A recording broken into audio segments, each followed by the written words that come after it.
አንድ ሰው ብርሃን እንዲበራለት ማመን ያስፈልገዋል ወይስ አያስፈልገውም? ትክክለኛ እምነት መከተል በቂው ነው። አዎ አምናለሁ ማመን ያስፈልገው ሰማኛ። አዎ እንጂ ማመን እኔ አይደለም ይዋት ተጠየቅ ልመልስልህ። በጣም አትልጥ። አዎ አምናለሁ ብሎ መከተሉ በቂ ነው አልከኝ እኮ ወዳጅ። ለምንድን ነው የምትበሳጨው? ረጋ በልና አንድ ሰው ትክክለኛውን ማለት ብርሃን እንዲበራለት ትክክለኛውን እምነት ማመን ያስፈልገዋል ወይስ አያስፈልገውም? ብርሃን እንዲበራለት እኮ ሲመርጠውም እኮ ይሁዳ እኮ ተከትሎት ነው አይደለ? ሲመርጠው ተከትሎት ነው። ስለዚህ ጥያቄን መልስልኝ። ኧረ በጌታ ስም ይዋር በሰላም ነው ወንድሜ። ብርሃን እንዲበራለት የጠየቁህን በደንብ ስማ። ይሁዳ አትበለኝ፣ ምሳሌ አትስጠኝ። ቆይ አንዴ መጀመሪያ የምታምነውን እምነት ግልጽ አድርገህ ንገረኝ። አንድ ሰው ብርሃን እንዲበራለት ትክክለኛ እምነት ማመን ያስፈልገዋል ወይስ አያስፈልገውም? ችግር የለውም ባያምንም ችግር የለውም። ወይም ደግሞ አይ ትክክለኛው እምነት ማመን ያስፈልገዋል። ከሁለቱ አንዱ ነው የምትመርጠው። ትክክለኛ እምነት አይደለም። ቅድም ጀምሮ እየነገርኩህ ትክክለኛ እምነት አይደለም። ግን ቆያ በቃ አይደ ጨርሻለሁ። ሌዲስ ኤንድ ጀንትልመን ብሩኬ አላህንም እያመንክ መንፈስ ቅዱስ ሊያድርብህ ይችላል። ብርሃን ሊበራልህ ይችላል ማለት ነው። ሊያበራልህ ይችላል አይደል? አይዞህ ምን እያለቀስክ ነው እንዴ? ምንድነው አይዞህ? አየህ ቅድም ሊይዝህ ስለሆነ እያለቀስክ ነው ወይ? ቆይ መጽሐፉ ላሳይህ ነው። አክቹአሊ ባይዘ ወይ ቆይ መጽሐፉ እንደውም ጥቅሱን ላሳይህ። በሎጂክ አትመና አንተ ሎጂክ እየሰራ ነው። አይቶ አንተሽ ቶቶ ነጥቼበታለሁ። ና ሁለተኛ ቆሮንቶስ ምዕራፍ 4 ከቁጥር 4 እንደውም ጥቅስ ያኔ መጀመሪያ ወጣ እንጂ አንደኛው አንስ ነው። አንብበው ና አንዴ አንብበው። አንደኛው አንስ ነው ወጣ አንዴ አንብበው። እናንተ ለሚከተሉ ሰዎች ብርሃን ረጋ በለን እኮ ላንብብልህ። አይሰማም? እስቲ አትረበሽ። እስቲ ቀስ በለህ ተረጋጋ። ታነበዋለሁ። ቀስ ላንብብልህ። የተረበሽከው አንተ ነህ። ላንብብልህ ወንድሜ ላንብብልህ። እሺ አንብበው። እሺ ቀጥል። አንብባውን አንብብ። ሚውት ለምን ታደርጉኛላችሁ? በማለት እያነበብኩልህ ነበር እኮ። ለእነርሱም የእግዚአብሔር ምሳሌ የሆነ የክርስቶስ የክብር ወንጌል ብርሃን እንዳያበራላቸው የዚህ ዓለም አምላክ የማያምኑትን ሐሳብ አሳወረ። እሺ ምን አገናኘው ታዲያ? ምንድነው የሚለው? ብርሃን እንዳያበራላቸው ለምንድነው ያላባራ? የወንጌል የክርስቶስ የክብር ወንጌል ብርሃን እንዳያበራላቸው የሆኑት በምን ምክንያት ነው? እንዳይሰሙ እያደረጋቸው። እነዚህ ግን የሰሙ ናቸው። ኧረ የሚለውን ጥቅሱን እንዳይሰሙ አይደለም የሚለው። አንብብ እባክህ። አሁን እንደ ጅብሪል ልጨምቅ ነው። አሁን አንብብ የሚደረግ ነው ወንጌል ምንም የሚደረግ። ኧረ አንብበው፣ የሚለውን አንብበው፣ ቃሉን የሚለውን እዛ ስለሚያስረዳ። አይዞህ ልድገምልህ። ለእነርሱም የእግዚአብሔር ምሳሌ የሆነ የክርስቶስ የክብር ወንጌሉ የተጻፈው ማለት ነው። ኦኬ ወንጌል ብርሃን እንዳያበራላቸው የዚህ ዓለም አምላክ የማያምኑትን ሐሳብ አሳወረ። ወንጌል ምንም አይሉትን ነው የሚያወራው። እንዳይሰሙ የሚለው ከየት ነው የምታመጣው? ወንጌሉ ምንድነው? እሺ ወንጌሉ ምንድነው? ኧረ የሚለውን ምንም አይሉትን ነው የሚለው። እምነት ከመስማት ነው ካላወቅህ ይባድጂ። ምንም አይሉትን እምነት ከመስማት ነው። የማያምኑትን አሕዛብ የሆኑትን ወንድሜ የማያምኑትን ያላመኑትን አይደለም፣ የማያምኑትን ነው የሚለው። ያላመኑትን አይደለም፣ የማያምኑት ማለት ያላመኑ አይደሉም እንዴ? ሪካርድ አድርገው። ቆይ አንድ የአማርኛ ማስተምረን ከባድ ነው። የማያምኑት ማለት ነው። ኧረ ስማ የማያምኑት ማለት ወንጌሉ ሲሰበካቸው አናምንም የሚሉ የክብሩ ወንጌል አያበራላቸውም እያለ ነው ወይስ አይደለም?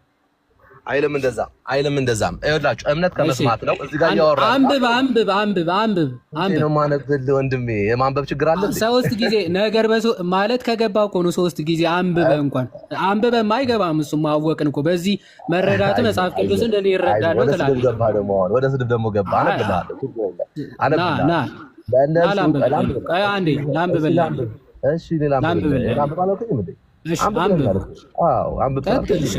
ለእነርሱም የእግዚአብሔር ምሳሌ የሆነ የክርስቶስ የክብሩ ወንጌል የተናገረው ቃሉ ማለት ነው። ኦኬ ብርሃን እንዳያበራላቸው የዚህ ዓለም አምላክ የማያምኑት ሐሳብ አሳወረ። ምን የማያምኑትን አሳወራቸው። ምን እንዳይሰሙ? ወንጌልን እንዳይሰሙ። እነዚህ ግን እንዳይሰሙ የሚለው ከየት ነው የምታመጣው? እነዚህ የሰሙ ናቸው። ቆይ እንዳይሰሙ የሚለው ከየት ነው ያመጣው? ቆይ እንዳይሰሙ ዕብራውያን ላይ ያሉት እንዳይሰሙ የሚለው ከየት ነው ያመጣው? ዕብራውያን ላይ ያሉት የሰሙ ናቸው አይደል? እሱን አሳየኝ። እንዳይሰሙ የሚለውን ከየት ነው ያመጣው? የለም መልስ እንጂ ከየት አመጣው? እሺ እንዳይሰሙ የሚል አለ? የለም አይደል? እሺ እንዳይሰሙ የሚል የለም አይደል? ወንጌሉ ምንድነው? ወንጌሉ ምንድነው? እንዳይሰሙ የሚል አሁን ቆይ አንዴ ያንተ ፍልስፍናና ወሬ ተውና እንዳይሰሙ የሚል አለ ወይስ የለም? ኧረ አዳምጠኝ እኮ እንዳይሰሙ እኮ ነው። ታዲያ እንዳያበር አለ ወይስ የለም እንዴ? አንተ ጤነኛ አይደለም? አይዟችሁ ሞዴሬተሮች ተው፣ ሚውት ማድረጉን አቁሙ። አሁን ልመልስለት ወጣ። እንዳይሰሙ አይልም ክፍሉ።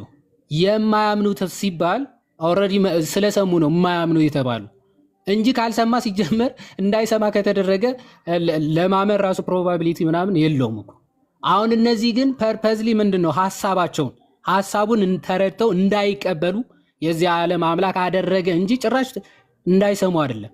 ሰምተው አናምንም የሚሉ የማያምኑ የተባለው ለዛ ነው። ያላመኑ ከሆነማ ከጥንቱ ከመጀመሪያውም ሊሰሙበት የሚችሉበት ነገርም ከሌለ እነዚህ ሰዎች መውቀስ ራሱ ማለት ወንጌልን ካልሰሙ ከጅምሩ በሐዋርያ ቅዱስ ጳውሎስ መሰረት ወንጌል ያልደረሳቸው እንዴት እንደሚዳኙ በፍትሐ እግዚአብሔር ነው የሚታየው።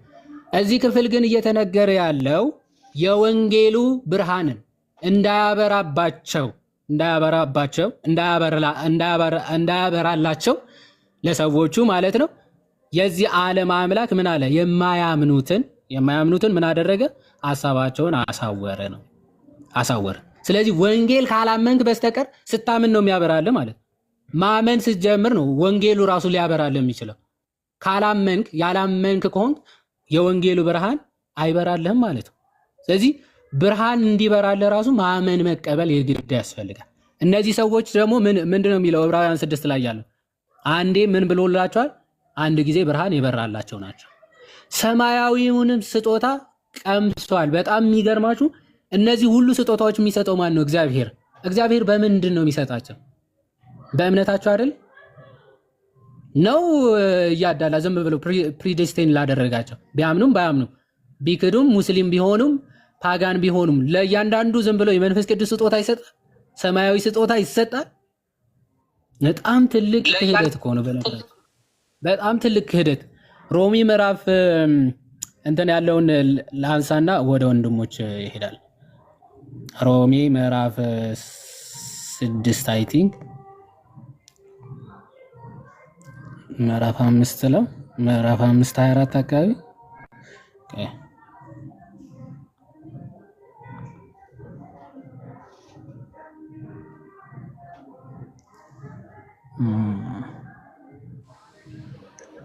የምዕራፍ 3 24 አካባቢ ያው በኢየሱስ ክርስቶስም በሆነው ቤዛነት በኩል እንዲያው በጸጋው ይጸድቃሉ አለ። እርሱንም እግዚአብሔር በእምነት የሚገኝ በደሙም የሆነ ማስተሰሪያ አድርጎ አቆመው። ይህንም በፊት የተደረገውን ኃጢአት በእግዚአብሔር ችሎታ ስለመተው ጽድቁን ያሳይ ዘንድ ነው ይላል። በምን? በእምነት የሚገኝ ነው። በእምነት ነው የሚገኘው መዳን ራሱ ማለት ነው። ከዛ ከጅምሩ እምነቱ ትክክል ሳይሆን እነዚህ መዳኖች ካገኘ ግን ስለዚህ ለውጥ ስብሐትና እግዚአብሔር ላይ ራሱ ጽርፈት መናገር ነው። ኦኬ ትክክለኛ እምነት ይመን አይመን ሳያቅ ጸጋውን ሰጠ እንደማለት ነው። በኋላ ጸጋውን ትቶ ይክዳል አይክድም እኮ እሱ የራሱ ጉዳይ እኮ ነው። እግዚአብሔር ግን የሚሰጠው ጸጋውን የሚያድለው የመንፈስ ቅዱስ ማደሪያ የሚያደርገው ባመነው ትክክለኛ እምነት በተቀበለው ትምህርት መሰረት ነው ማለት ለዛ ነው እርሱም እግዚአብሔር በእምነት የሚገኝ በደሙም የሆነ ማስተስሪያ አድርጎ አቆመው ይላል። በእምነት ነው የሚገኘው መዳን ራሱ። ወዳጆቻችን ግን አሁን ምን እያሉ ነው? ጭራሽ እምነት ራሱ አያስፈልግም ወደ ማለት ትልቅ ክህደት እየመጡ ነው። ጨርሻለሁ። ወንድሞች ቀጥሉ። ወሬ እናመሰግናለን። ቃሎት ያሰማለን። ሌሎች የገቡ ሰዎች አሉ። ለሌሎች ወንድሞች መደል እየሰጠ እንሄዳለን። እዮባ ካለ ቤቱን ምራ። ስልክ እየደወልኩኝ ሆኝ ነው። ሶሪ በጣም እሺ ዮሐዴ ቃሉት ያሰማልን እግዚአብሔር ይስጥልን። ያው በጣም እኔ ከሚያስጠሉ ነገሮች አንዱ ለውይይት ተብሎ የሚካድ ክህደት ነውና ያው ይሄ ፈሪሃ እግዚአብሔር እንደሌለ ማሳያ ነው። እሺ ሳምሶን ይቀድማል። ሳምሶን ከየት ቤተ እምነት ነህ?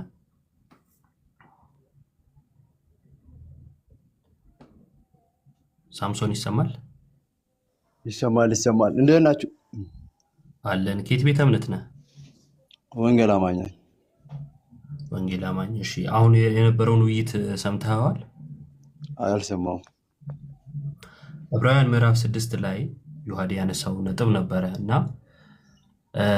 አንድ ጊዜ ብርሃን የበራላቸው ሰማያዊን ስጦታ የቀመሱትን ከመንፈስ ቅዱስ ተካፋዮች ሆነው የነበሩትን መልካሙን የእግዚአብሔር ቃልና ሊመጣ ያለውን የዓለም ኃይል የቀመሱትን በኋላም የካዱትን እንደገና ለንስሐ እነርሱን ማደስ የማይቻል ነው። ለራሳቸው እግዚአብሔር ልጅ ይሰቅሉታል ያዋርዱትማልና ይላል። እነዚህ ሰዎች አስቀድሞ እምነታቸው ልክ አይደለም ሊባል ይችላል? አይቻልም። ስለዚህ ትክክለኛ እምነት ነበራቸው፣ በህይወታቸው ግን ካዱት ነው። ትክክለኛ እምነት ነበራቸው፣ በህይወታቸው ማን ላይ ካዱት። ቴንኪው፣ እናመሰግናለን። እና ጥያቄ ባቢሎን። እሺ ቆይ ርዕሱን አይተዋል አይደለ? እሱን ነበር እኔ ራሴ ለመጠየቅ የገባሁት። የፕሮቴስታንት የሰው ሰራሽ ትምህርቶች ይላል። ሰው ሰራሽ ትምህርቶች አሉ ማን ነው የሉም ብለህ ታምናለህ? ፕሮቴስታንት ውስጥ መጽሐፍ ቅዱስ ሰው ሰራሽ ትምህርት አይደለም። ሰዎቹ ግን ሰው ሰራሽ ፕሮቴስታንት ውስጥ ነው ያልኩት። ሊኖሩ ይችላሉ። ለምሳሌ ቅድም የነበረው ልጅ አይ አስቀድሞም እምነታቸው ልክ አይደለም እያለ ነበር። ስለዚህ በአንተ ቀድመ በሰጠህን ማብራሪያ መሰረት የእሱ ንግግር ሰው ሰራሽ ነው ልንል እንችላለን ማለት ነው አይደል?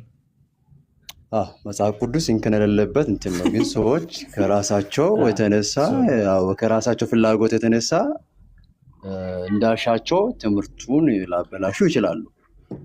ስለዚህ እኛ ከመጽሐፍ ቅዱስ አንጻር ነው ነገሮችን ሁሉ የምናየው እንጂ የሰዎች እንደፈለጉ ሰዎች ስላደረጉ እነሱን አንከተልም፣ ሰዎችንም አንከተልም። የእግዚአብሔርን ቃል ብቻ ነው የምንከተለው። ዮሐዴ እየሰማ ነው አይደል? ብሩክ ሲያቦካው ነበር እያለ ነው ወንድማችን። እናመሰግናለን። እሺ ኢዮባ ወደ ዋናው ነጥብ ልመለስ። አይ ለምን ትጠይቀኛለህ? አንተ እኮ መልስ ሰጪ ነህ። የፕሮቴስታንት ሰው ሰራሽ ትምህርቶች በሚለው ላይ እኔን ነው የምጠይቀኝ? ይሄን ያልክበት ምክንያት መሰረተ መልቼ ምክንያት ቢኖር ነው እንደዚህ ያልከውና ያ ምክንያት ለማለት ነው። ለምንድን ነው ምክንያቴ ራሱ ርዕሱ ነው። ምክንያቴ ራሱ ሰው ሰራሽ ትምህርት አለ ብዬ ስለማምን ነው በዚህ ርዕስ እንትን የምለው። ለምሳሌ እምነት ብቻ የሚለው ሰው ሰራሽ ነው ብዬ አምናለሁ እኔ። መጽሐፍ ቅዱስ ብቻ የሚለውም ሰው ሰራሽ ነው ብዬ አምናለሁ። ልጨምር ወይስ? እንደዛ እንድታምን አደረገ ምንድን ነው? መጽሐፍ ቅዱስ ስለማይል። ኦኬ የሰው ልጅ እንዴት ነው መዳን አለበት ታዲያ በእምነት የማይድን ከሆነ? አይ በእምነት አይድንም አላልኩ፣ እምነት ብቻ ነው ያልኩት። የተቃወምኩት እምነት ብቻን እንጂ እምነትን አይደለም። ሰው በእምነት እንደሚድን ታምናለህ ማለት ነው? በትክክል እምነት ብቻ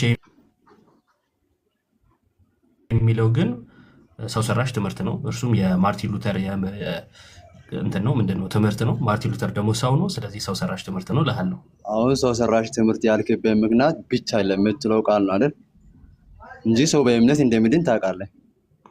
ብቻ የምትለው ቃል ከክርስቶስ ትምህርት ጋር በቀጥታ ትጋጫለች። ስለዚህ ከጌታ ላለመጋጨት ብቻ አምሬ እቃወማታለሁ።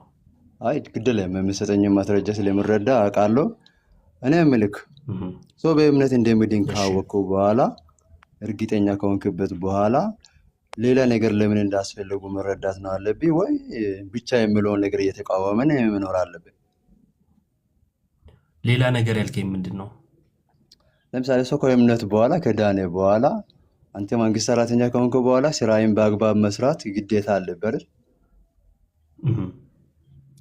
ስለዚህ የተቀጠርከው እኮ ስራውን ለመስራት ነው።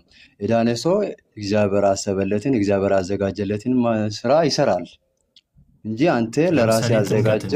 ስራው ጋር እንመጣለን። ለምሳሌ ጥምቀት ከዳነ በኋላ ነው የሚጠመቀው ወይስ ለመዳን ነው የሚጠመቀው? ከዳነ በኋላ ነው የሚጠመቀው።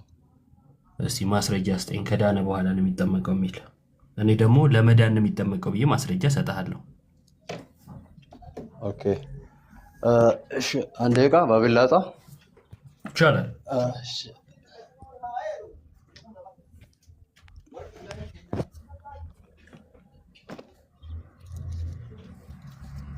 እሺ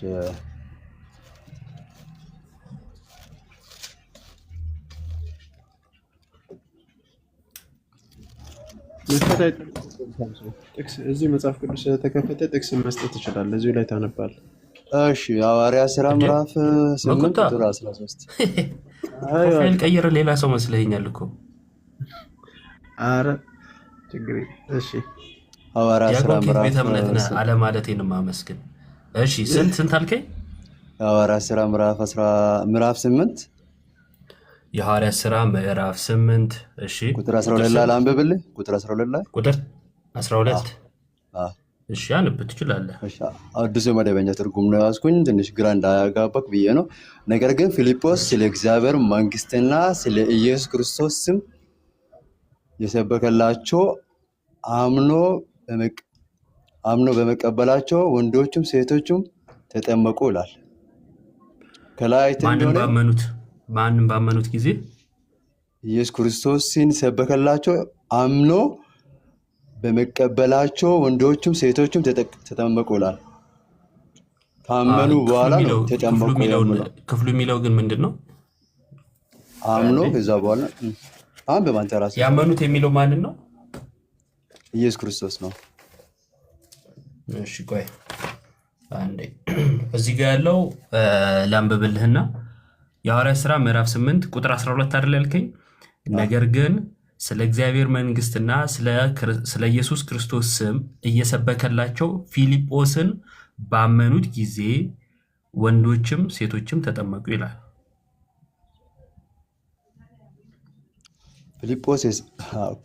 ፊልጶስ የሰበከውን ነገር ነው ያመኑት እንጂ ፊልጶስን አይደለም የሚገባው። እንደዛ ነው። ቆይ እስቲ አዲሱ መደበኛ ላይ አነቦ አመኑ ይላል። ከወደታች ወርዶ ካመኑ በኋላ እንደተጠመቁ ያሳያል።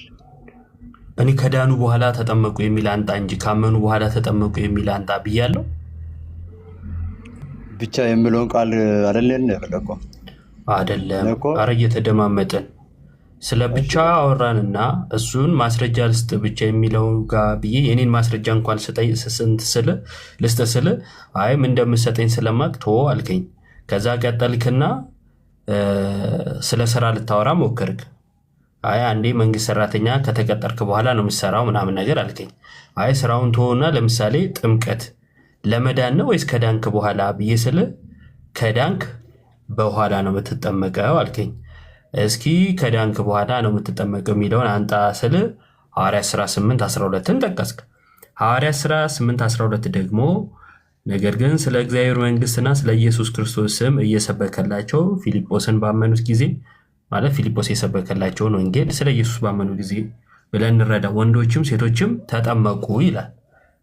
ከዳኑ በኋላ ተጠመቁ ነው የሚለው አይደለም። ስለዚህ ከዳኑ በኋላ ተጠመቁ የሚል አንጣ። ጥያቄ የለኝም። እሱ ካመኑ በኋላ ተጠመቁ የሚለው ላይ ክርክር የለኝም። እኔ ልክ ነው፣ ካመኑ በኋላ ነው የሚጠመቁት። ከዳኑ በኋላ የሚለውን አንጣ። አንተ አንድ ሰው ካመነን እንደምድን አትቀበልም? አንድ ሰው አምኖ ሲጠመቅ ነው የሚድነው።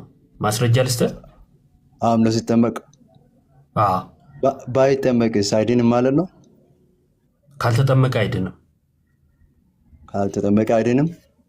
ትክክል። እስቲ አምኖ ሳይጠመቅ የጠፋን አንድ ማስረጃ ስጠኝና እናወራለን። ማለት አምኖ ሳይጠመቅ የጠፋ ማለት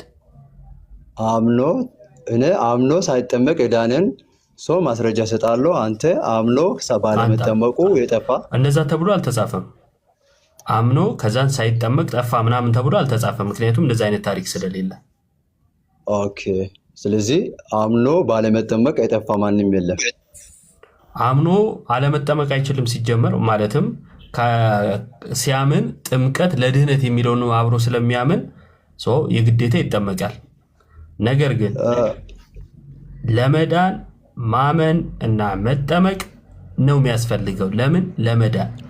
ያላመነ ያልተጠመቀም አይድንም፣ ወይንም ደግሞ ሳያምን አይጠመቅም። ስለዚህ ያልተጠመቀ እኮ አልዳንም ተብሎ ሊጻፍ አይገባም ማለት ነው። ግልጽ ነው። ኢዮባ ማለት አሁን አንተ አንድ ሰው ካመነ በኋላ መጠመቅ አለበት፣ ካልተጠመቀ ደግሞ አልዳንም ብለህ መጠመቅ አለበት። ስለዚህ መጠመቁ ግዴታ ነው ማለት ነው። ካልተጠመቀ አልዳንም እያልክ ነው።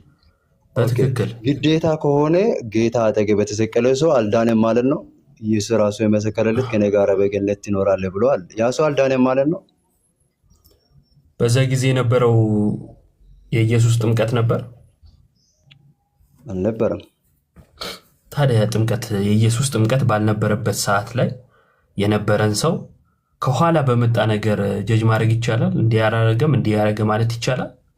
እድኔት ትምህርት ምን ማለት መሰለ፣ ኢትዮጵያ ውስጥ ህገ መንግስት ባልነበረበት ጊዜ ማለትም ከአፄ ኃይለሥላሴ በፊት የነበሩ ሰዎች በኋላ በመጣው እንግዲህ ሞቱ ያለፉትንም ጭምር ማለት ነው። በኋላ በመጣው ከነሱ በኋላ በመጣው ህገ መንግስት እንዳኛቸው ብለን ጀጅ እንደማድረግ ነው ይሆናል። እንደዛ። እሺ፣ እስቲ ሌላ አንድ ማስረጃ ስጠኝ። ጴጥሮስ ተጠምቋል? ጥምቀት ወስዷል? ጴጥሮስ የሚያድነውን ጥምቀት ወስዷል። ማን ነው አጠመቀው? እሺ፣ ማን እንዳጠመቀው በመጽሐፍ ቅዱስ ላይ በግልጽ የተቀመጠ የለም። ነገር ግን የሚያድነውን ጥምቀት ባብራራበት ክፍሉ ላይ ይህም ውሃ ማለት ጥምቀት ምሳሌ ሆኖ አሁን ያድነናል ብሏል። የሚያድነውን ነገር አያረግም ልንል አንችልም።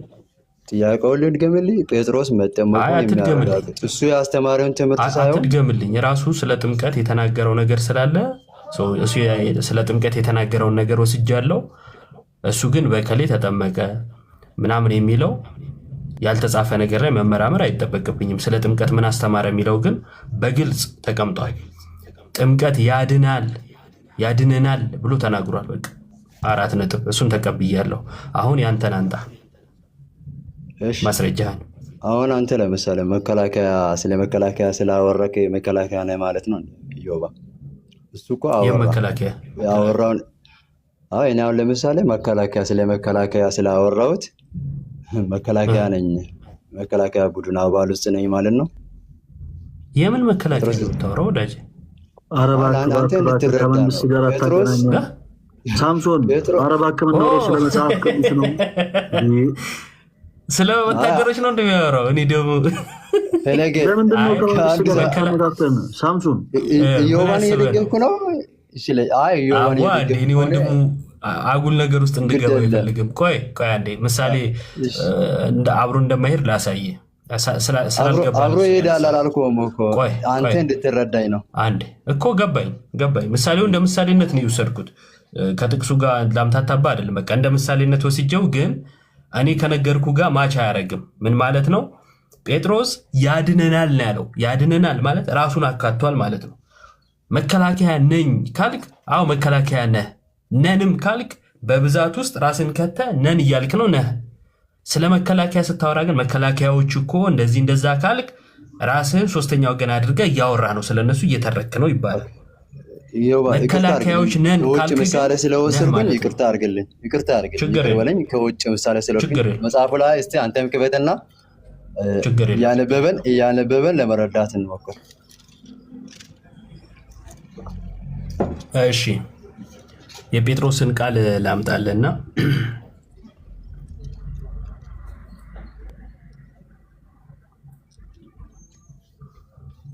ይነበብልሃል። ፊት ለፊት አውጥቼልሃለሁ። አንብቦ። እሺ፣ ይህም ውሃ ደግሞ ማለት ጥምቀት ምሳሌ ሆኖ አሁን ያድነናል አለ። ምን አለ? ያድነናል። እሺ ቀጥል። ያድነናል ሲል ራሱን አካቷል ወይስ አላካተተም? አንተ ያነበብኩ ካለ መጽሐፍ እያካተተ ነው። እኔ ከማነበው መጽሐፍ ላንብብልኝ። ይነጋ ካለው መጽሐፍ አንተ የምታነበው ምንድን ነው? አዲሱ መደበኛ ትርጉም። እሺ አዲሱ መደበኛ እንደሆነ እሺ ችግር የለውም አንበው። ያድነናል አይልም? ቁጥር 21 ላይ ነው ያለው፣ ምዕራፍ 3 ላንብብላ። 21 ላይ ይህም ውሃ አሁን 21 ላይ ይህም ውሃ አሁን የጥምቀት ምሳሌ ሆኖ ምን ሆኖ የጥምቀት ምሳሌ ሆኖ ያድናችኋል። ያድነናል አይልም የኔ ላይ ምናልባት ደግሞ ከላይ አንብቢ። ይህም ውሃ አሁን ይላል። አሁን የጥምቀት ምሳሌ በመጽሐፍ ቅዱስ ኢየሱስ የማን ምሳሌ ነው? በብሉይ ኪዳን ዘመን ቆይ ርዕስ አታስፋ። ኢየሱስ የማን ምሳሌ ነው? ሌላ ጉዳይ ነው። እዚህ ክፍል ላይ የኢየሱስ ምሳሌ ሆኖ አንዴ ወዳጅ አዲሱ መደበኛ ላይ ሲተረጉመው ለፕሮቴስታንቱ ትምህርት በሚመች መልኩ አድርጎ ተርጉሞታል። ያም ሆነ ይሄ ግን ችግር የለውም። እኔ አዲሱ መደበኛ ላይ ውሃ ራሱ ያድናል ያለበትን እዛው ስለማሳይ እሱ አያጣላኝም። እኔ ችግር የለውም ለእኔ። የ1954ቱ ግን ግልጽ ባለ ቋንቋ አስቀምጦታል። ይህም ውሃ ደግሞ ማለት ጥምቀት ምሳሌ ሆኖ አሁን ያድነናል። ምሳሌ ሆኖ ተብሎ የተገለጸው ቁጥር 20 ላይ አይተህ ከሆነ ጥቂቶች ማለት 8 ነፍስ በውሃ የዳኑበት መርከብ ሲዘጋጅ የእግዚአብሔር ትዕግስት በኖህ ዘመን በቆየ ጊዜ ቀድሞ አልታዘዙም ይላል። ስለዚህ ምሳሌነቱ የትኛው ነው ከተባለ አስቀድሞ በብሉይ ኪዳን የነበረው 8 ነፍስ የዳኑበት ሌላው የጠፋበት ውሃ ነው። ያንን ነው ምሳሌ የሚለው። ምክንያቱም ከላይ ጀምሮ እያብራራ ስለመጣ ንጽጽሩ ከብሉይ ኪዳኑ በኖህ ጊዜ ከነበረው የጥፋት ውሃ ጋር ስለሆነ ያድነናል የተባለው ግን ጥምቀት ነው። በብሉይ ኪዳን የነበረው የጥፋት ውሃ ጥምቀት ተብሎ ተጠርቷል? አልተጠራም። ጥምቀት ተብሎ የተጠራው ምንድን ነው? የአዲስ ኪዳን ጥምቀት ነው። ወይንም ደግሞ የሙሴ የዮሐንስንም ማንሳት እንችላለን። ጥምቀት ተብሎ የተጠሩ ማለት ነው። ግን ደግሞ አሁን የምናወራው ስለ ክርስቶስ ጥምቀት ነውና ወይንም ደግሞ ሐዋርያቱ መኩዬ ከፍ ላድርግ፣ ስለ ሐዋርያቱ ስለሚያጠምቁት ጥምቀት ነውና እኛ የምናወራው ስለ ኢየሱስ ጥምቀት ነው ብለን እናወራለን ማለት ነው። ያድናል ተብሎ ተገልጿል። ያድነናል ነው የሚለው 1954 ላይ አዲሱ መደበኛ ላይ ያድናችኋል ብለውታል። ያም ቢሆን ግን የጥምቀትን ቴዎሎጂ አይሽረውም። ችግር የለውም። እሺ መኩ እዛው እንግሊዘኛው ላይም ሩቅ ሳንሄድ ሴቫስ ነው የሚለው እና ራሱን ለይቶ አይደለም ያድናችኋል ሳይሆን ያድነናል ነው። ቃል በቃል ሴቫስ ነው የሚለው። ይኸው ተመልከት። ቀጥሉ። ይኸው እሺ ዮባ አዲሱ መደበኛ ላይ እንደዚህ አይነት ቅድም አንድ ነገር ተናግሬያለሁ። ቆይ አንዴ አዲሱ መደበኛ በጣም ተሳሳች ነው። እሺ ትልቁ ላይ አድርጉኝ እስቲ። እሺ እዚህ ጋር ደግሞ የአዲሱ መደበኛ ማብራሪያ ነው። ይሄው አዲሱ መደበኛ ይታያል። እሺ አዲሱ መደበኛ ላይ ዳግ ማብራሪያው ላይ ሲያብራራ ይኸው ውሃ የጥምቀት ምሳሌ ሆኖ የሚለውን በዚህ ቦታ ሁለት ስዕላዊ መግለጫዎች ቀርበዋል። የኖህ የጥፋት ውሃ ጥምቀትን አየ። የኖህ የጥፋት ውሃ ምንን? ጥምቀትን የሚመስለው ማለት ነው። ጥምቀት ደግሞ ድህነትን ያመለክታል። ውሃው ጥምቀትን የሚያሳይ ስለሆነ በሁለቱም ሁኔታዎች ስለ ፍርድ በጥፋት ውሃ የኃጢአተኞች ሞት፣ በጥምቀት ደግሞ የክርስቲያኖችና የክርስቶስና የአማኞች ሞት ቢነገርም የሚያድን ምንድነው አለ? ምን አለ ሳምሶን? ውሃ ነው ይላል። እሺ ጥምቀት ለድህነት የሚለውን ትምህርት ሌሎችም ክፍሎችን እያወጣን ማሳየት እንችላለን። በቀጥታ ግን ጌታ ኢየሱስ ያለውን ላሳይህና የእምነት ብቻን ስህተት እሱ ጋር ተመልክተን እናሳጥረዋለን ማለት ነው። ቢረዝምም ትርጉም አልባ ስለሚሆን እሺ ይነበብልሃል። አንብበው። ምን አለ? ምን ይላል? ያመነ የተጠመቀም ይድናል። የሚድነው ማን ነው? ያመነ። እስኪ ንባቡን አንበው። አሁን እኮ እያወራን እኮ ነው። አንተ አንብቦና ልታስረዳኝ የፈለግከውን አስረዳ። እኔ እኮ እርግጣ እኔም ማሳመን አይጠበቅብኝም እኮ ከነገርከኝ ይበቃል። አረ ስለ ንባቡ ነው እያወራን ያለ ነው፣ እያሳመንኩ አይደለም። ያመነ የተጠመቀ ይድናል፣ ያላመነ ይፈረድበታል ነው ብለው አይልም።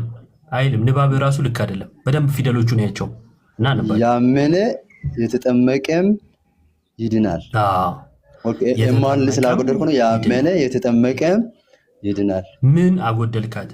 ምን እንደምትወክል ታውቃለህ? ምን የምትለዋ ፊደል ምን ነው የምትወክለው? እየሰማኩ ነው። ከአንተ ልማር። እሺ እናን ነው የምትወክለው። እና ማለት ነው ግሪኩም ላይ ብትሄድ ካይ ይላል፣ እንግሊዘኛውን ላይ ብትሄድ ኤንድ ይላል። እና ማለት ነው ምን የምትወክለው እናን ነው። ያመነ እና የተጠመቀ ይድናል ማለት ነው። ስለዚህ የሚድነው ማን ነው? ያመነ የተጠመቀ ይድናል የምትለውን አሁን ሀሳቡን አይቻለሁ እኮ ማርቆስ 16 ላይ ያለን ነው። ስለዚህ የሚድነው ማን ነው? ስንት አዳኝ አለ ብለህ ታስባለህ?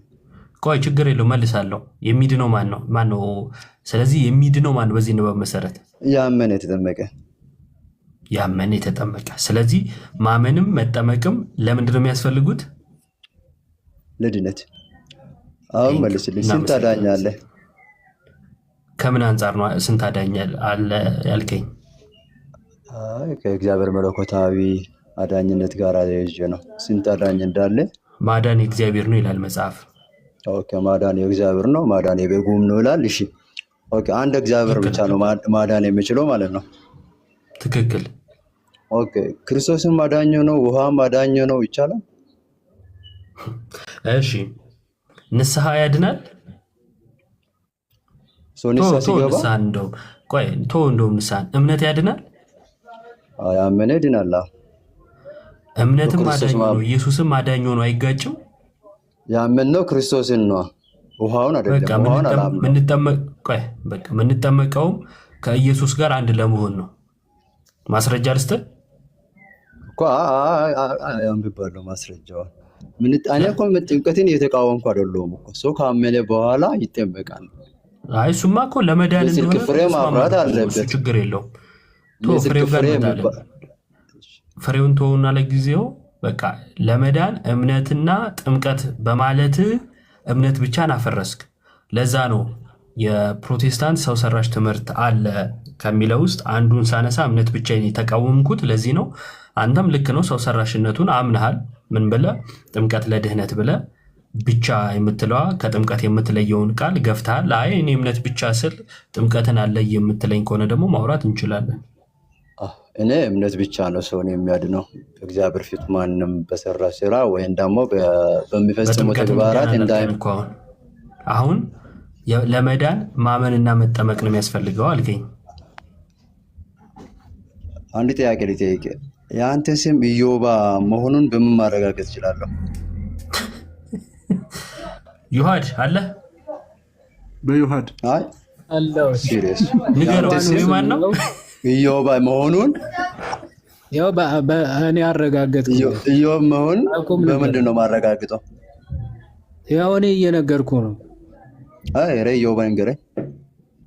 እሱማ ነገረ ጻፈልህ እኮ አንብበዋ። ኢየሱስም ኢዮብ የሚለው ኢየሱስም መሆኑን እኔ በምን ማረጋገጥ እችላለሁ ነው አልኩ። እኔ ነገርኩ እንዴ ሳምሶን፣ እኔ እየነገርኩ ነው። ኢዮብ ነው ስሙ።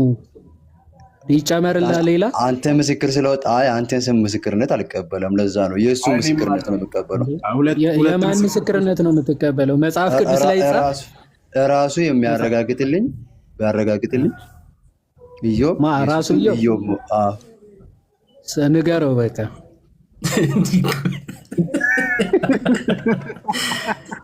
ሳሚ ይመች። እኔ ኢዮብ ነኝ ብዬ ስሜን ኢዮብ ብዬ ጽፌያለሁ። አንተ ደግሞ እንዴት ላረጋግጥ? እኔ እንዴት ልቀበል? ማረጋገጥ አይጠበቅብህም። እኔ ያልኩት ነው የምታምነው። ነኝ ያልኩት መቀበል ግዴታ አለብህ። ኦኬ ለዛ እግዚአብሔርን እኔ ሲቀበለኝ እኔ በክርስቶስ ማመኔ ራሱ እግዚአብሔር ነው እርግጠኛ ሆኖ የሚቀበልልኝ።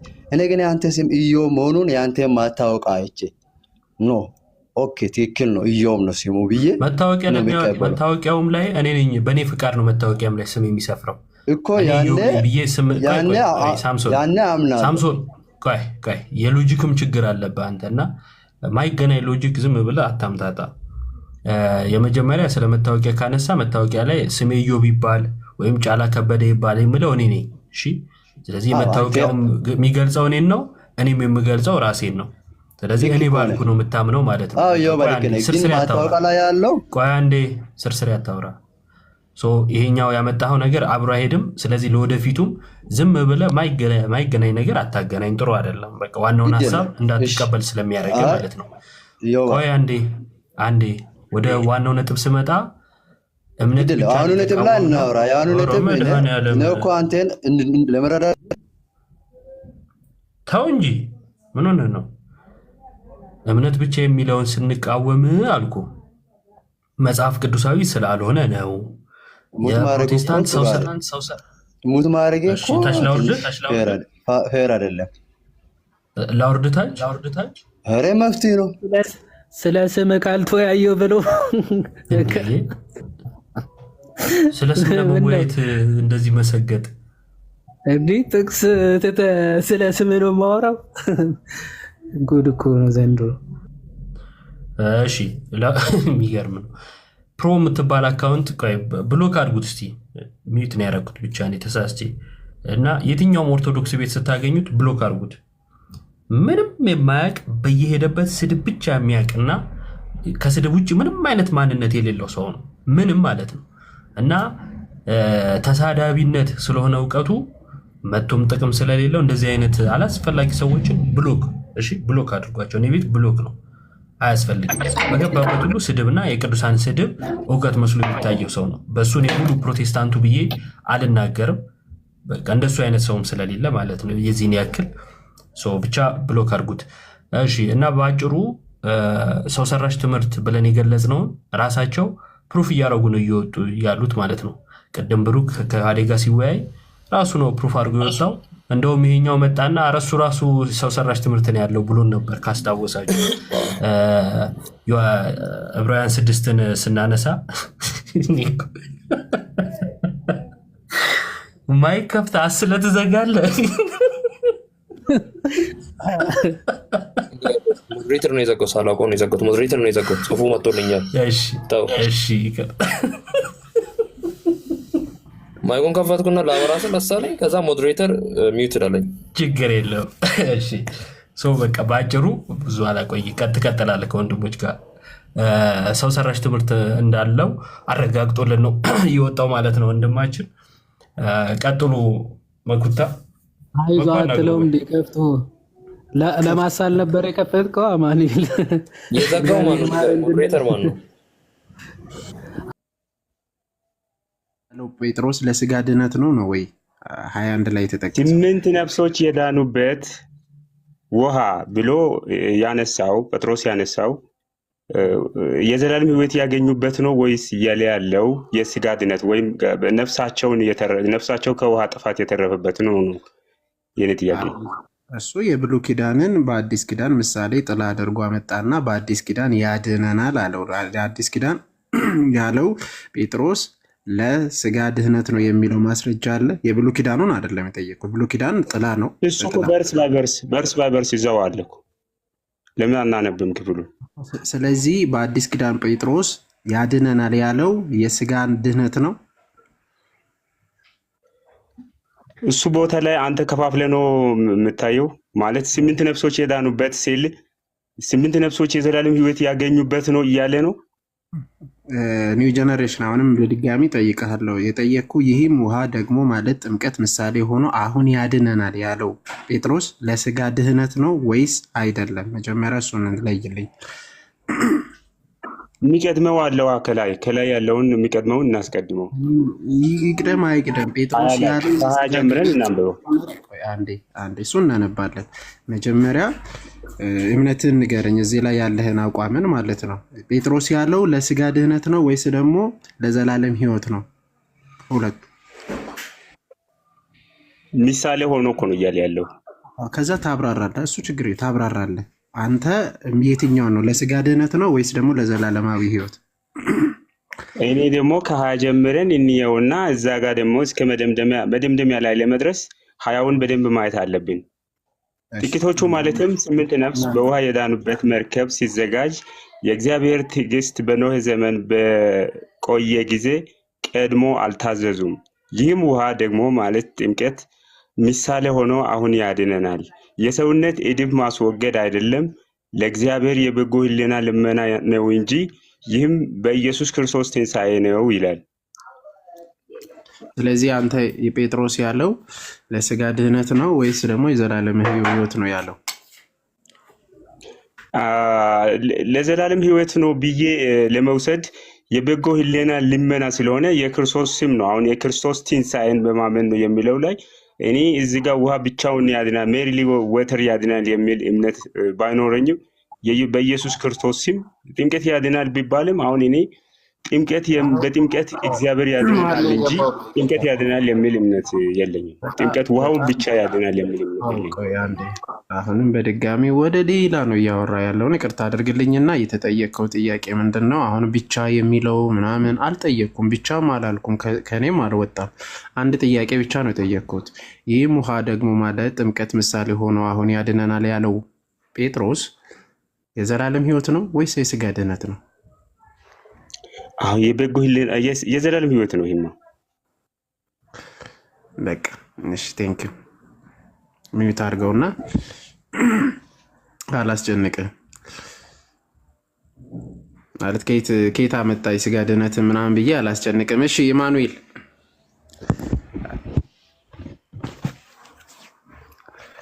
ስለዚህ እዚህ ጋር ምንድነው ደምድመን የምናልፈው ለዘላለም ህይወት የሚያሰጥ በእምነት ብቻ የሚለው ስህተት ትምህርት ነው ማለት ነው። ሰው ሰራሽ እምነት ነው እንጂ በእምነትም በጥምቀትም ብቻ አነደምኛ።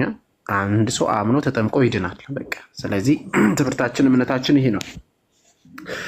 የሰው ሰራሽ የፕሮቴስታንት ሰው ሰራሽ ነው። አሁንም በድጋሚ ኢማኑኤል ከየት ቤተ እምነት ነው? ከቃሊቲ በነገር አልጨረስክም እኮ ዲያቆን። ጨረስኩ እኮ የዘላለም ህይወት አልከኝ አይደል እንዴ? ሌላም ጥያቄ አለኝ። አሁን ለምሳሌ ቆያ በቃ ስላልክ ነው። አሁን ማስረጃ ስለሌለ ምናምን የዘላለም ህይወቱ ስለሆነ ቃል በቃልም ስለነገርከኝ ከዛ ውጪ እሱን ነው የማስቀድመው ብዬ ነው። እና ጥያቄም በኋላ እንቀበላለን። አሁን ግን የፕሮቴስታንት ሰው ሰራሽን እንትን እያደረግን ስለሆነ እዛ ላይ ብቻ ነው ፎከስ እያደረግን ነው ያለ ነው። በኋላ እድል እሰጣለሁ። ወደ ማኑኤል እንሄድ። ቅድም ገብተህ ወጥተሃል ይመስለኛል። እዛ ነው አይ ኒው ጀነሬሽን። ኦኬ ማኑኤል ወይ ከየት ቤተ እምነት ነው ያልከኝ? ቃሊዮት። እሺ ቴንክ ዩ። ከቃሊዮት ውስጥ ከሚታይ እሺ ሶላዎቹን ታውቋቸዋለህ? አምስቱ ሶላዎች ንገረኝ። ንገረኝ። ኦኬ ሶላ ፊዴ፣ ሶላ ግራሺያ፣ ሶላ ስክሪፕቹራ፣ ሶላ ዲዮ ግሎሪያ እና ሶላ ዲዮ ግሎሪያ፣ ሶላ ፊዴ እምነት ብቻ፣ ሶላ ግራሺያ ብያለሁ ብለሃል። ካውንቲት እኔ እንትን ሳረግ እንዳልደግመብህ ማለት ነው። በቂ ነው። እሺ ማዘር ኦፍ ሄሬሲ የሚባለው ወይም ደግሞ የሄሬሲዎች እናት የተባለው ሶላ ስክሪፕቹራ የተባለው ነው እና ወይም መጽሐፍ ቅዱስ ብቻ የሚለው ትምህርት ነው። መጽሐፍ ቅዱስ ብቻ የሚለው ትምህርት መጽሐፍ ቅዱስ ላይ ጥቅስ ትሰጠኛለህ? ማስረጃ አለ? መጽሐፍ ቅዱስ ብቻ ነው የሚል ቃል በቃል የተጻፈ? አዎ ማስረጃ አለ? በፍጹም ከየት አመጣችሁ? ኦኬ መጽሐፍ ቅዱስ ሲናገር ከተጻፈ አትለፍ ስለሚል መጽሐፍ ቅዱስ የማያስቀመጠውን ሀሳብ እሱን የሚያስረግጥልን ሀሳብ ካልሆነ በስተቀር ኢንፋሊብል የሆነ መጽሐፍ ቅዱስ ይሄ ብቻ ነው።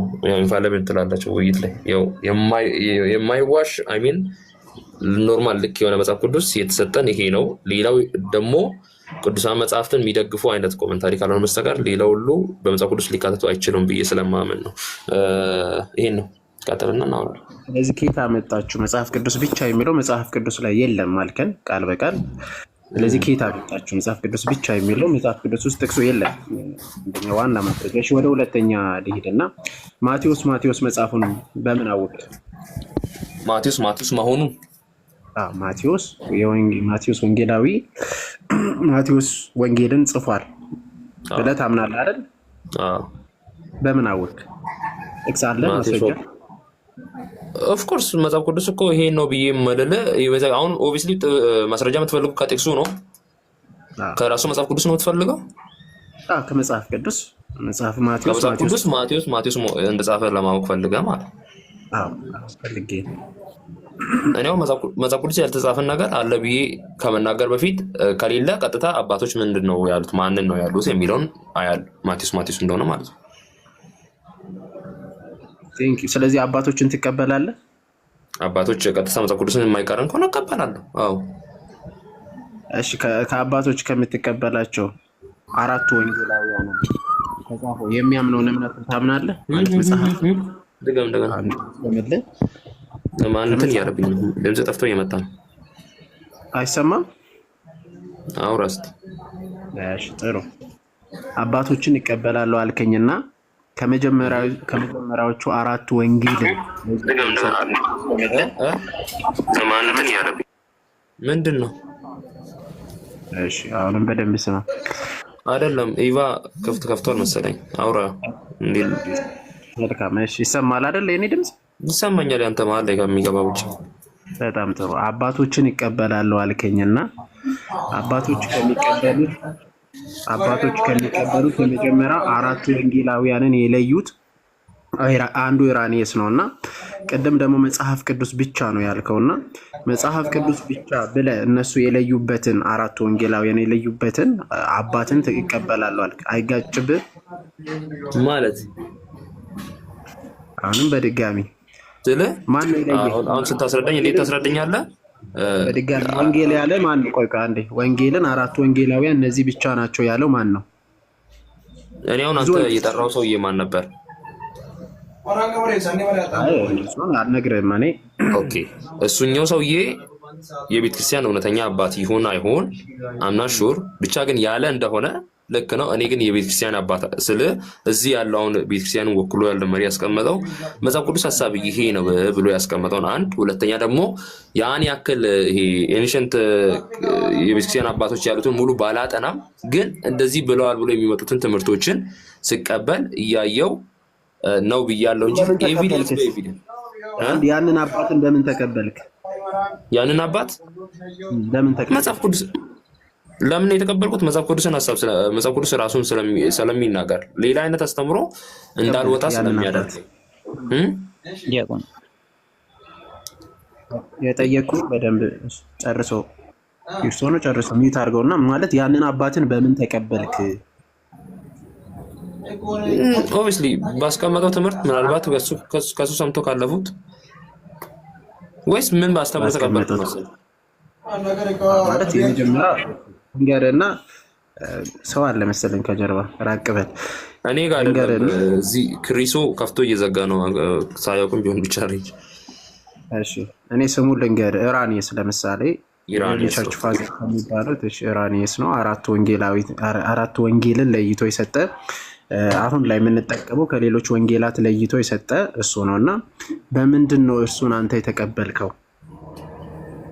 አሁን ኢራኒስን አይደለም እኔ አሁን ኦብቪስሊ ኢራኒስ ነው እንደዚህ ያለው ብዬ ካንተ ጋር እያወራሁ አልነበረም። ግን ኢራኒስ ያስቀመጠውን ሐሳብ አራቱ ወንጌላት ነው ብሎ ያስቀመጠውን ሐሳብ ማን ነው ለኔ ነገረኝ? የኔ የቤተክርስቲያን አባቶች አሉ አይደል? የኔ እዚህ ያለሁትን ማለት ነው። እነሱ ሲዋረድ የመጣው ነው የትምህርት ሐሳብ የመጽሐፍ ቅዱስን ሐሳብ ሲዋረድ የመጣው እኔ ጋር ደርሶ እኔ ደግሞ ከነሱ ሰሙ ቀጥታ ኢራኒስ ሲናገር ሰምቻለሁ እያልኩ ሳይሆን ኢራኒስን ሰምቶ ያመኑ ሰዎች መጥተው ለኔ ደግሞ ይሄ ሐሳብ ነው ሲሉኝ ሰምቼ አመንኩበት፣ ከዛ ተቀበልኩት ማለት ነው። ኦኬ ስለዚህ በቅብብሎሽ ነው ማለት በቅብብሎሽ ነው ያመንኩት፣ ከቤተ ክርስቲያን ነው የተቀበልኩት የምትለኝ አሁን ያለበት ቸርች እንደሆነ የቤተ ክርስቲያን በትምህርቶች እየተዋረደ የመጣው ነው። አሁን ያለበት ቸርች ቃለ ሕይወት ናት አይደል? የት ነው ያመጣችው? ከየት ነው ያመጣችው? ምን መጽሐፍ ቅዱስን ሀው ማለት እንዲህ ነው ያመጣችው። ከየት ነው ያመጣችው? አላፈለቀች። አስቀድሞ ያለች ቤተክርስቲያን አለች። ከዛ በኋላ ካቶሊክ፣ ፕሮቴስታንት ሲወጣ ቀጥታ ሉተር ሲወጣ ከዛ ሰብ ሲወጣ ጊዜ ቤተክርስቲያን ፕሮቴስታንት ከተመሰረተችበት ጊዜ ጀምሮ ያለውን ነው። ምንድን ነው አዲስ ነገር? ወይስ ወደ ሉተር ሄደን ወዳላል? ስለዚህ ከየት ነው ያመጣች? መጽሐፍ ቅዱስ አስቀድሞ ያለውን ነው ያመጣችው። ከየት ነው ማለት አድራሻውን ነው ቦታውን ነው ምኑን ነው የፈለከው? መጽሐፍ ቅዱስ ትቀበላለህ አይደል እንዴ አንተ? አዎ ከቸርች ነው የተቀበልኩ አልክ። ቸርች ደግሞ ከየት ነው ያመጣችው? ከየት ነው የተቀበለችው? ከቸርች አባቶች። እሺ በጣም ጥሩ። ከቸርች አባቶች። ቸርች አባቶችን የምትቀበል ከሆነ ያንተ ቸርች አንተ ትቀበላለህ ማለት ነው። እሺ ቸርች አባቶች ካልክ ቸርች አባቶችን የምትቀበል ከሆነ በምንድን ነው ቸርች አባቶችን የተቀበልከው ነው ጥያቄው። በምንድን ነው? እነሱ በሰጠኝ የመጽሐፍ ቅዱስ ሀሳብ ላይ እነሱ ራሱ ተደግፈው ስለሚናገሩ ቸርች አባቶች የሰጡኝን ተቀበልኩ እንጂ ያሉትን ሁሉ ተቀበልኩ አላልኩም። ደግሞ አንድ ነገር በድጋሚ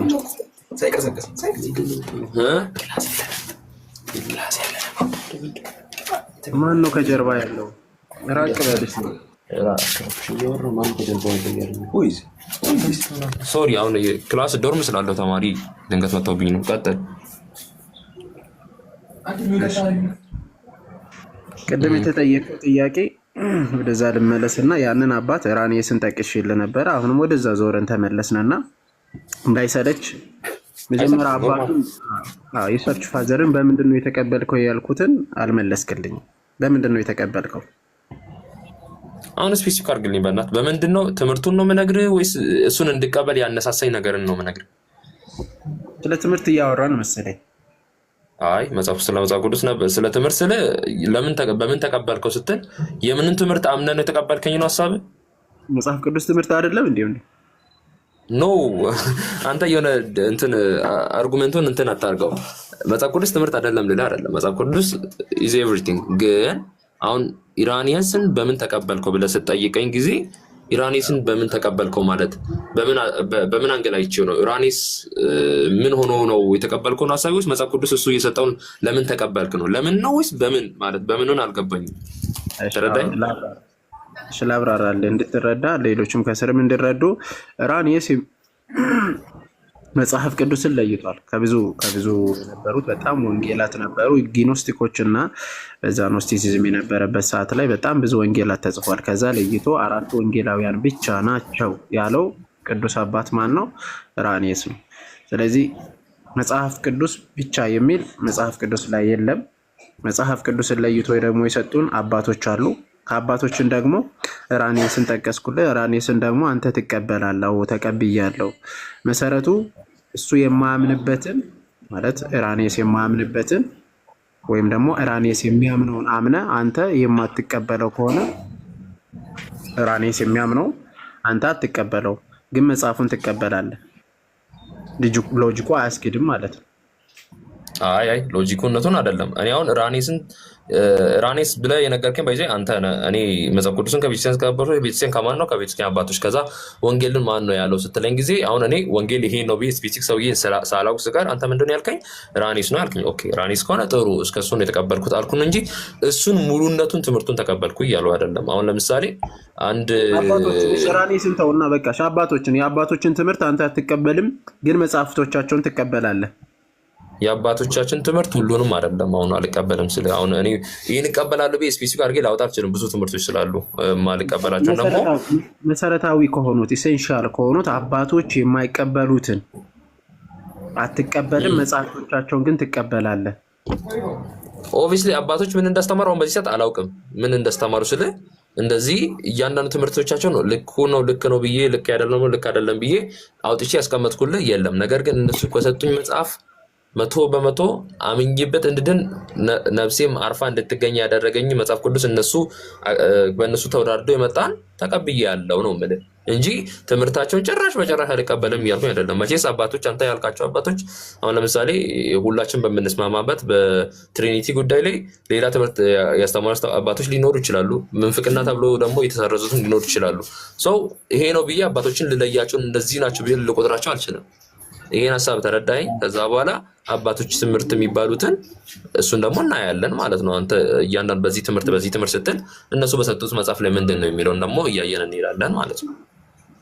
በቻልኩ ይመጣል ዛቲ ስማታ ከሆነ በቃ ሚዩት ማድረግ ነው። መሰረታዊ የሆኑትን አባቶች ነው መጀመሪያ ላይ የተነሳንበትን አርጊመንት መጽሐፍ ቅዱስ ብቻ የሚለው መጽሐፍ ቅዱስ ውስጥ የለም አምነህናል።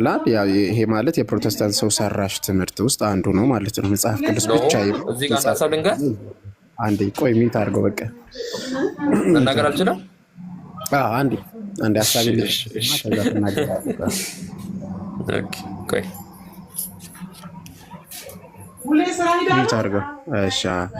የመጀመሪያው የፕሮቴስታንት ሰው ሰራሽ ትምህርት አንዱ የመጽሐፍ ቅዱስ ብቻ የሚለው ነው። መጽሐፍ ቅዱስ ብቻ የሚለው መጽሐፍ ቅዱስ ላይ ተጽፏል፣ አልተጻፈም። ወደ ሁለተኛ ስንመጣ ደግሞ አባቶችን ለይቶ የሰጡን አባቶች ማለትም ለምሳሌ አራኔስን ጠቀስኩልህ። አራኔስን ታውቃለህ? አይ አላቅም የሚለውን አነሳው። እሱ ሰውዬ ነው ያልከንን እሱ ሰውዬ ራሱ በሚለው በአባቶች እምነታቸውን ሳትቀበል መጽሐፍ ቅዱሳቸውን ከነሱ ትቀበላለህ የሚለውን አዎ እቀበላለሁ የሚለውን ዲፍረንት አርጊመንት ማለት ነው። እርስ በርስ የሚጣረስ እምነታቸውን ሳይቀበል መጽሐፍቶቻቸውን ይቀበላል ማለት ነው። ይሄ ፍጹም የተለያየ ክፍል የሚያመጣ ነው። ከዚህ አንጻር የፕሮቴስታንቶች ሰው ሰራሽ ትምህርቶች ምንድን ነው ማለት ነው? የፕሮቴስታንቶች እምነታቸው ሰው ሰራሽ ነው። በዚህ አጋጣሚ ቀጥሉ። እሺ ሞኬ እናመሰግናለን ዲያቆን። ለማሳጠር ያክል አንዴ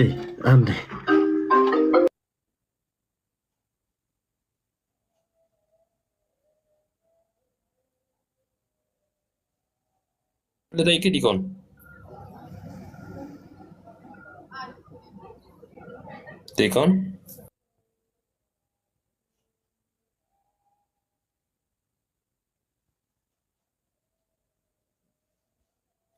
ማነው ያስወረደ? ናግባ ኢማኑኤል አንድ ቁጥር ጻፍ። ኦኬ ልጠይቅ እያልኩኝ እንኳን አስወረዳችሁ። እሺ ቀጥል። ምንድነው አሁን አንተ እኔ መጽሐፍ ቅዱስ ብቻ የሚለው መጽሐፍ ቅዱስ ስላልተጻፈ ሰው ሰራሽ ነው አልከኝና ስላሴን ሲያወራ ስላሴ የሚል ቃል አስቀድሞ መጽሐፍ ቅዱስ ያልተጻፈውን ግን ለሐሰት ትምህርት ሲባል ይሰማኛል። ፈለገ አትናቴዎስ ምን ሆነ ነው ዝም ብለህ የምታወራው? አይ ለዲያቆን ጋር እያወራሁ እኮ ነው። እሱ ጠይቆኛል፣ ቀጥል ብሎኛል። አይ እኔ ከማን ጋር እያወራህ ነው እኮ አይደለም ያልኩህ። ድምጼ ይሰማል እያልኩ እንትን ተብሎ ትለኛለህ። ያዘኝ እኮ አለ። እኔ ሳወራ ያንተ ድምጽ ጥፍት ይላል። ምን እያወራህ እንደሆነ አልሰማሁም። አይ በፍጹም አይጠፋም፣ ይሰማል። ግን አውቆ የተኛ ቢቀሰቅሱት አይሰማም ስለሆነ ነው ነገሩ። ችግር የለውም። ለማንኛውም ወንድማችን አማኑኤል የምታምነው መጽሐፍ ቅዱስ ስንት መጽሐፍ ነው? 66 ኦኬ 66 መጽሐፍ ነው ብሎ ቀኖናን የቀነነልህ ማን ነው? የቤተክርስቲያን አባቶች። እነማን ናቸው? አሮ ነው በቤተክርስቲያን አባቶች ተዋርዶ የመጣ ነው እኮ። እነማን ናቸው? ዝም ብሎ አሁን ተረት ተረት ቢሆንስ? አሁን ለአንተም አባቶች አሉ፣ አንተ የጠየካቸውን ሰዎች አባቶች ናቸው አሉ። እነዛም አባቶች በአባቶች ሽፋን በጣም ብዙ ነገር ይጨረበራል። አባቶች በሚል ስም ማለት ነው። ማን ናቸው? እነጋሽ አየለ ናቸው፣ እነጋሽ ምሩጽ ናቸው። እነማን ናቸው እነዛ አባቶች? ኦኬ እነዛ አባቶች እኔ አሁን የምቀበለው እኔ ጋር ያለኝ መጽሐፍ ቅዱስ 66ቱ እነማን ናቸው? አንተ የምትቀበለው ምንድን ነው አላልኩም እኮ እያልኩ እኮ ነው። ስማኝ፣ ስማቸው ነገር ስማቸው እናንተ የቤተክርስቲያን ማህበር የመጽሐፍ ቅዱስ ማህበራት የጻፈው ነው። እኔ ማን ብዬ ልጥራ? የቤተክርስቲያን ማህበራት የጻፉት እኔ እኮ አይመለከተኝ። ማን ብዬ ልጥራለህ አትበለኝ። እኔ አሁን የአንተን እምነት አንተን የምታውቀው። ለምሳሌ የአባትህ ስም ማን ነው? ወንድማችን ከይቅርታ ጋር አለማየሁ ጋሻ ሊክስ ደህና ናቸው? ፒስ ነው። እሺ እና አሁን የአንተ አባት አቶ አለማየሁ መሆናቸው ልትናገር የምትችለው አንተ ነህ እንጂ እኛ አይደለም። የአባትህ ስም ማን ነው ካልነ በኋላ አለማየሁ ብለህናል። ምናልባት ኢንኬዝ የአያትን ስም ባታውቅ የአያትህ ስም ማን ነው ስንልህ እስኪ አባቴ ልጠይቅ ነው የምትለው። ከዛ በኋላ ግን የአባትህ አባት ማን እንደሆኑ ደግሞ ትመልስልናለህ ማለት ነው። ባጭሩ የጠየቅን ጥያቄ መጽሐፍ ቅዱሱ 66 ነው አልከ። 66ቱ መጽሐፍ ማን ነው ቀኖናውን የቀነነልህ? መጽሐፍ ቅዱስ 66 ነው ብሎ ቀኖናን ያስቀመጠው ማን ነው? በመሰረቱ ዮሐፍ ነው አባቶች ነው የምትለኝ እነማን ናቸው እኮ? ሩቅ አይደለም፣ እዚሁ ቅርብ ነው። 1954 እትሙ ሲጻፍ የጻፉት ሁሉ አባቶች የቤተክርስቲያናት እናንተም የካቶሊክም ሁሉ የጻፉትን የሰጡኝን መጽሐፍ ቅዱስ ነው እኔ ጋ ያለው። እነሱ ደግሞ ከየት አመጡ ካልከኝ የሚባል የመጽሐፍ ቅዱስ ቀኖና አናቅም የለንም የሚባል ቀኖና የለም። 66 የሚባል የመጽሐፍ ቅዱስ ቀኖና የለም። የኢትዮጵያ መጽሐፍ ቅዱስ ማህበራት ላይ ኦርቶዶክስ አትካተትም ማለት ነው። እሱ ማተሚያ ቤት ነው ወንድማችን አማን፣ እሱ ማተሚያ ቤት ነው። እኔ አሁን የጠየቅኩ ስለ ማተሚያ ቤት ሳይሆን ስለ ቀኖና ነው። ተወዳጅ ወንድማችን መጽሐፍ ቅዱስን 66ን ብሎ ቀኖና የቀነነን ለማን ነው ብራዘር? እኔ አሁን አስደነገጥከኝ። በቃ ከዚህ በኋላ እኔ ምንድነው የምለው? እኔ ቀኖና ነው ብዬ ስል ወደ ኋላ አመታት እጄ ላውራ የነበረውን ማላውቀውን ግን 1954 ከእነሱ ወርዶ መጥቷል። ኦርቶዶክስን፣ ካቶሊክም፣ ፕሮቴስታንቱም ሁሉ ተሰብስቦ የጻፉት ነው። ቆይ ልጨርስልህ አንዴ። እነሱ ነው ብዬ ያመንኩት። ይሄን አንተ ምን አልከኝ? ማተሚያ ነው አልከኝ። የደነገጥከው ለምን? የደመደምኩት የደነገጥከው ለምን? አንተ ማተሚያ ቤት ነው ስላልከኝ ነው። እኔ እስካሁን ያመንኩት ምንድነው? ይኸውልህ ለምሳሌ እዚህ ጋር የሚታየ የመጽሐፍ ቅዱስ መዝገበ ቃላት ይባላል። እሺ ኦኬ። እዚህ ጋር ከስር አይ ቲንክ ለእናንተ ተገልብጦ ይሆናል የሚታየው የኢትዮጵያ መጽሐፍ ቅዱስ ማህበር ይላል። የኢትዮጵያ መጽሐፍ ቅዱስ ማህበር ስራው ማተም ነው። ይሄ መጽሐፍ ቅዱስ መዝገበ ቃላት ታትሞ የወጣው ከየት ነው ወንድማችን? መልስልኝ እስቲ። ከኢትዮጵያ መጽሐፍ ቅዱስ ማህበር። አዎ ታትሞ የወጣው ከየት ነው ስለ አየመለስክልኝ መልስ ከኢትዮጵያ የመጽሐፍ ቅዱስ ማህበር። እኔ አሁን ከየት ነው መጽሐፍ ታትሞ የወጣው አይደለም ያልኩ። መጽሐፍ ቅዱስህን 66 ነው ብሎ ቀኖናን የቀነነን ማለት ነው። ለምሳሌ የኢትዮጵያ መጽሐፍ ቅዱስ ማህበር የፕሮቴስታንት እምነት ተከታዮች መጽሐፍ ቅዱሳችን 66 ነው ብለው ስለሚያምኑ በማህበሩ የሚታተመላቸው መጽሐፍ 66 ነው። 66 ሆኖ መጽሐፍ ነው የሚወጣው ማለት ነው። አሁን ጥያቄው ከየት ነው አሳተማ ያመጣኸው አይደለም ተወዳጅ ወንድማችን፣ ወይም ደግሞ የአንተ መምህራኖች ከየት አሳተመው አመጡት አይደለም ጥያቄው። ጥያቄው ይሄንን መጽሐፍ ቅዱስ 66 ነው ብሎ የቀነነልህ ማን ነው? ቀኖናውን የቀነነልህ ማን ነው? አባቶች ናቸው ብለኸኛል። ንገረኝ፣ እነማን ናቸው አባቶቻችንም? እያንዳንዱ ልንገርህ ወንድማችን አማን እየሰማሁ እኮ ነው። ግን አባቶች እያንዳንዱ በስም ንገረኝ ነው አይደል እያልከኝ ያለው? አዎ ማን የቀነነልህ ታዲያ? በምን ነው ኮድ አላቸው? በቁጥር ነው መጠራቸው? በምንድን ነው መጠራቸው? አልገባኝም። አንተ በገባ ነገር ንገረኝ። እነማን ናቸው እነዚህ አባቶች? አባቶች በሚል ሽፋን ልክ እንዳንተ ያሉ ፕሮቴስታንቶች አሁን አንተ አውቀህ አይደለም ወዳጄ፣ አንተ በቤተ እምነት ውስጥ ያሉ ሰዎች የነገሩህን ነው መልስ እየተናገርክ ያለው። አንተን ያስተማሩ ሰዎች ይኸውልህ ምንም የማያውቁትን ፓርቲ ሲያታልሉና ሲያጨበረብሩ የሚሉት አባቶች ናቸው። መልሳቸው ያው አባቶች።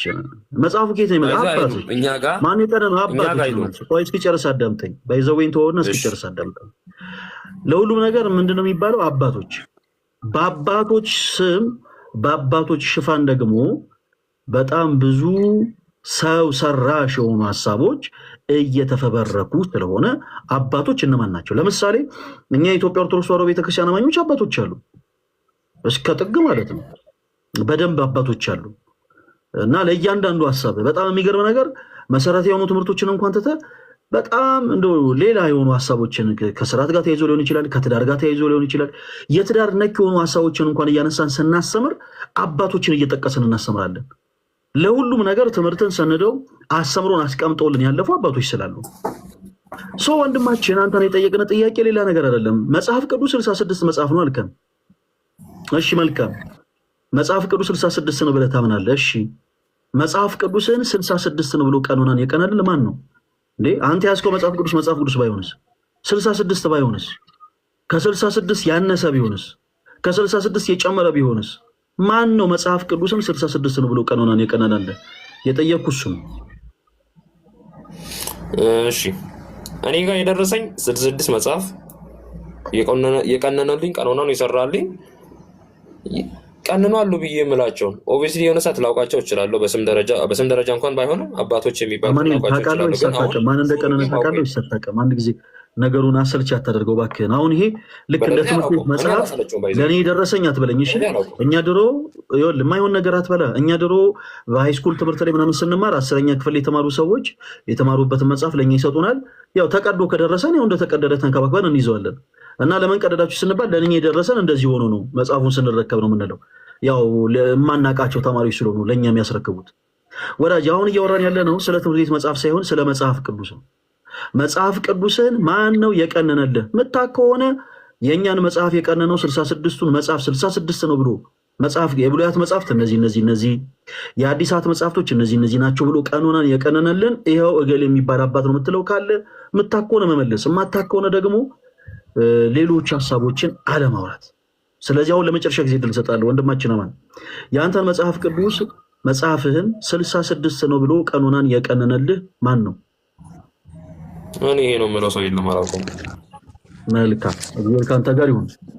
እሺ ሌላ የመጨረሻ አንድ ሀሳብ ለማንሳት ልሞክር። ሌላ የመጨረሻ ዲያቆን ሞኬ እጅግ በጣም እያማረብህ ነው። ማይ ጋሽ ምንድን ነው ነገሩ? ማይ ጋድ ዮሐዴ ምንድን ነው ዲያቆን? እንዴ እኛን ሳናጋገባ እንዴ አተ ሸበላ ገባ ሸበላ። እስኪ ሁላችሁም ኮሜንት ላይ ሸበላ እያላችሁ ጻፉ። ለጾም መያዣ ብቻ ክፈት አልተባልክም? ሰው እንዳታሳስት በጾም ቪዲዮ አትክፈት አልተባልክም? እንደዛ ባይሆን ጥሩ ነበር። በእኔ አይስነፋት መራ ጾም አይደል እንዴ? አሁን ተው እንጂ ስለ እያልከው ነው